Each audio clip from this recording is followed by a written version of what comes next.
specimen signature attached. Please find enclosed another copy of the proposal dated 20th January 2006, which is self-explanatory. In other words, Honorable Ambassador saying to the Minister, look, I've already gotten approval of the Prime Minister, don't waste my time. This is a situation, who are you to question me? Prime Minister has given me authority to do what I did.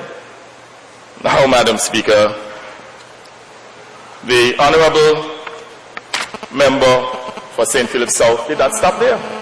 He says he's a point man. He's really an adopted point man. He's really from Point. He's from Bolands.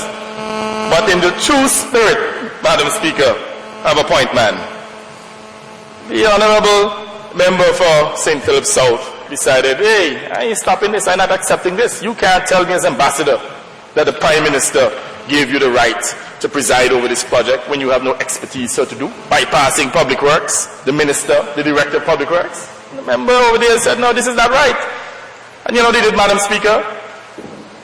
He then, on February 2nd, 2006, and I have no doubt that he would have consulted with other colleagues, and perhaps he may have had some legal advice on this issue. And he was so concerned, Madam Speaker, that he wrote to the Attorney General of this country, the chief legal advisor to the government, expressing his concerns. And in a letter dated February 2nd, 2006, Minister Daniel wrote to the Attorney General, and the letter reads as follows. Dear Attorney General, I enclose a copy of a letter from Ambassador His Excellency David Shaw to Sir Charles Williams, CO Williams Construction Antigua Limited. You will note from Sir David's letter, the Honorable Prime Minister Baldwin Spencer, Honorable Minister of Finance and Economy Dr. Errol Court, and Sir David are the persons who made the proposal to CO Williams Construction Antigua Limited. I also enclose a copy of a letter addressed to me from His Excellency, in which he describes the above letter to Sir Charles Williams as the proposal dated January 20th, 2006, which he claims was sanctioned by the Prime Minister before dispatch. So here's a situation in which the Honourable Member probably saying maybe the Prime Minister didn't give him any authority. He claims. Letter continues, Madam Speaker. Sir David graciously supplied me with a copy for my information. I should be obliged to receive your comments and opinion on these transactions in light of your recent pronouncement that the government of Antigua and Barbuda accepted the Don Mitchell QC report, which recommends that the amateurish way in which I had conducted negotiations in the past should be discontinued. Your views and opinion on these matters would be appreciated. Now, Madam Speaker, the learned Attorney General would not have reduced his response to writing. But I have no doubt that, having been asked of his opinion, that he would have indicated to the Honourable Member for St. Philip South that clearly there were a number of procedural breaches. There's no doubt about it, Madam Speaker.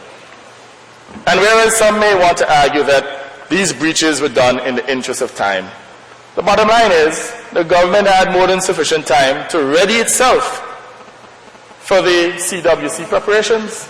Because even as members of the opposition, we came here 2 years before the event and placed questions to the relevant ministers about the country's preparation. So one would have expected that that in itself would have urged the government into some form of action at that time.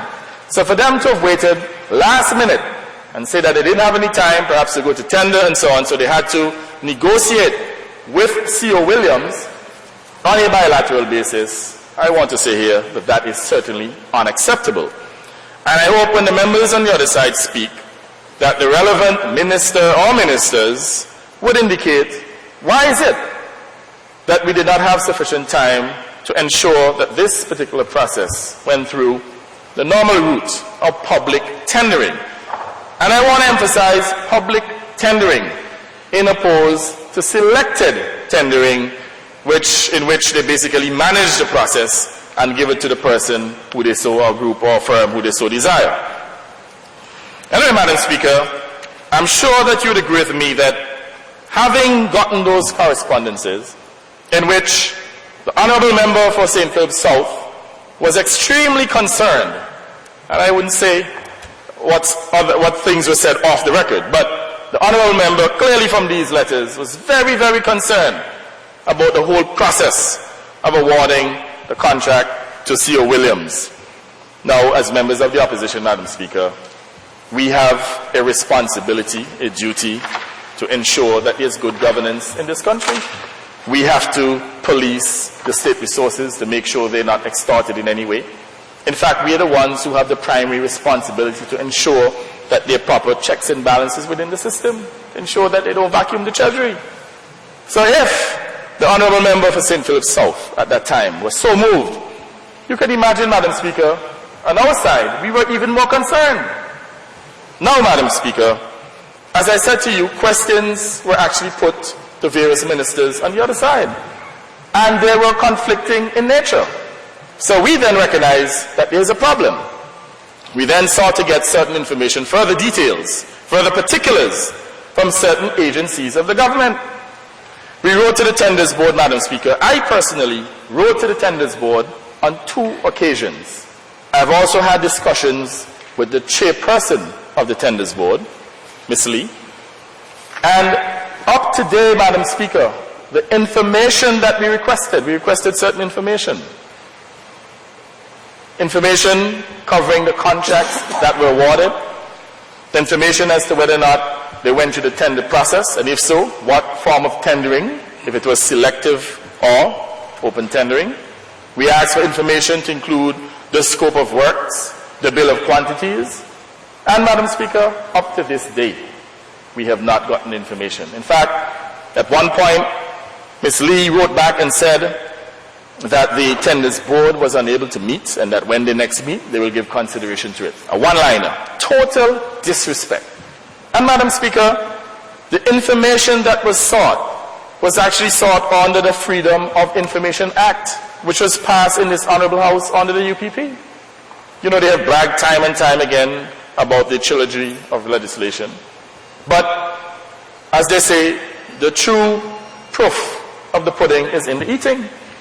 But having tested that particular piece of legislation, Madam Speaker, on several occasions, we are not satisfied that there is a proper system in place to provide for the access of information by the public.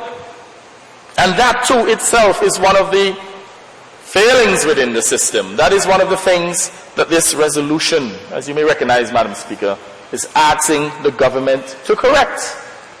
We also wrote to the LOC, the Local Organizing Committee, and asked for a report as to how the 12 million that was transferred to them, how that was spent. And, Madam Speaker, we have not even had an acknowledgement of our request. I met personally with the Freedom of Information Commissioner and sought her intervention because, as you may be aware, Madam Speaker, the Freedom of Information Act mandates that the information be provided within 20 working days. And this request was made since last year, May. There was another request that was made in January of this year. Not only to the 2 agencies, but also to the Freedom of Information Commissioner, explaining our frustration in getting the necessary information and asking for her intervention. Madam Speaker, after the second occasion in January, when we wrote to her, I personally went to her office. I have to tell you, after 10, she wasn't there. Anyway, I waited. And I met with her, asked for intervention, and she gave me some bogus reason why she can't do it. How there are certain weaknesses in the law. The law is not very specific as to what information can be given.